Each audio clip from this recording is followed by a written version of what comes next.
Welcome to our ArcanusLibero. Today we fired up the Zombie Apocalypse Forge and successfully got it up to temperature and was able to get steel, basically cold rolled steel, to cherry red temperature, which is the working temperature that you need to attain for steel.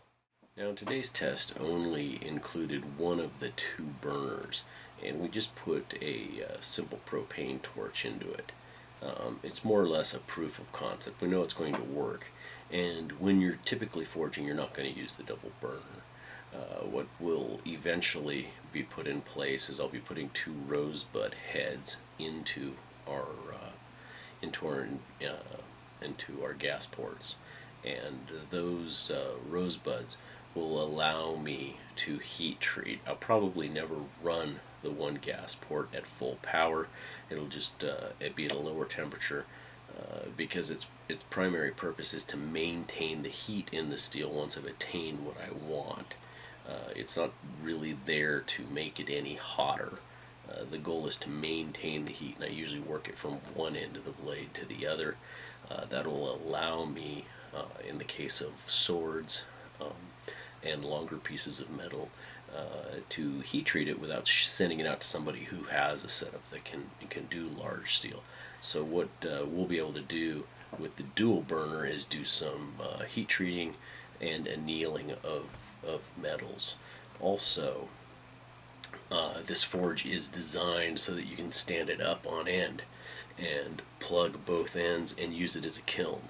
This will get hot enough with both burners going and with both ends capped that we'll be able to melt brass, copper, tin, so we'll be able to do some casting with it. I do small amounts of casting, typically for cross pieces and pommel pieces on swords, and sometimes for fittings on helmets and things I'm making. So this will be a multi-purpose forge. It'll serve both as a kiln and as a forge, but typically, like I was saying, you're going to only run one burner. A key note here is I've seen other people post videos, and they're running their propane at 15-20 pounds, and they have flame jets shooting out either side of their forge. And really, I've never had a need to run a forge beyond 4.5 pounds of pressure with propane gas. So if you're running a propane gas forge, you don't want to run it. It doesn't need a lot of pressure. It doesn't need a lot of gas. So the heat is retained inside of the forge. You're wasting gas. You're wasting energy. You're letting heat blow out into space if you have your flames ripping out both sides of your forge. You really want it inside, and you're working those key areas. And when you're actually working the steel, you're not working 3 feet at a time. You're working very small portions of the blade at a time when you're shaping. The only time you really need to heat lengths of the blade is when you are doing your heat treating and your annealing. So the double burner works for that purpose, but 99% of the time your forge only needs to have a single burner. I hope that clarifies it for some people, because I know I've already had people on the crew commenting, and I was like, no, look, we've got these expensive Menkel forges over here that we've worked with, and really we're just wasting gas. The single burner is all you really need when you're dealing with propane for most purposes. The only time the double burner really comes in is when you're like I said, you're trying to work the entire blade in the finishing stages, and it's not for shaping. So hope that clarifies. Thanks for watching the rest of the video. We're going to go ahead and show you some clips from the forge test today, and show you it took us about 2 minutes to get the temperature up to cherry red in a piece. Here's first fire in the forge.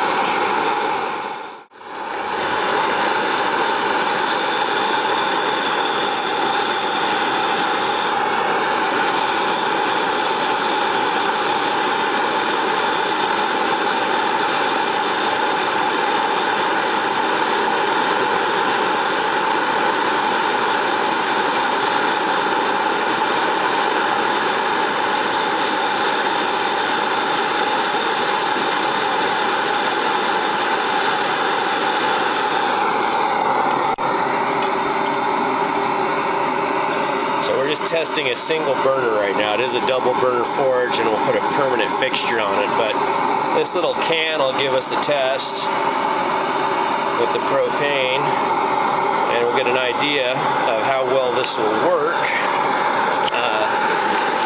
Because this is a minimalist setup. I would much rather have a rosebud on here than this regular little propane torch head.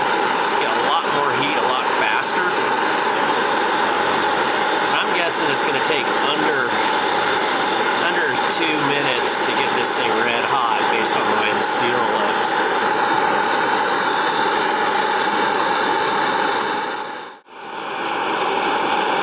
This is not going to be a problem. Once we get both burners going, this thing will be able to temper and anneal blades that are 3 feet long with no problem. Yeah, that's cherry red already. That's working heat. Yeah, you can't see it in this light though. That is cherry red. Here we go, lights are off, and you can see that we are at a cherry red, and that was under 3 minutes. I would say the red was, I spotted red around 2 minutes. So here we go. This is our post-zombie apocalypse forge, and we'll be able to do tooling in this. We only got one burner going here, and if we cap the other end, which we made a cap in the video for this forge, you'll be able to contain your heat. And if we choke off this end a little bit, we'll even be able to keep more heat, but we are clearly cherry red. And that's all you need to work. So, Zombie Apocalypse Forge is a true success. Look at that go. You can see it's really holding the heat there. That heat's going to stay. And when we start doing heat treating, this forge is really going to do the job. And should still be touchable. It is. Yeah. I mean, it's warm. You can feel it, but it's not. It won't burn you. Yeah, you can still touch it, and you should be able to touch it.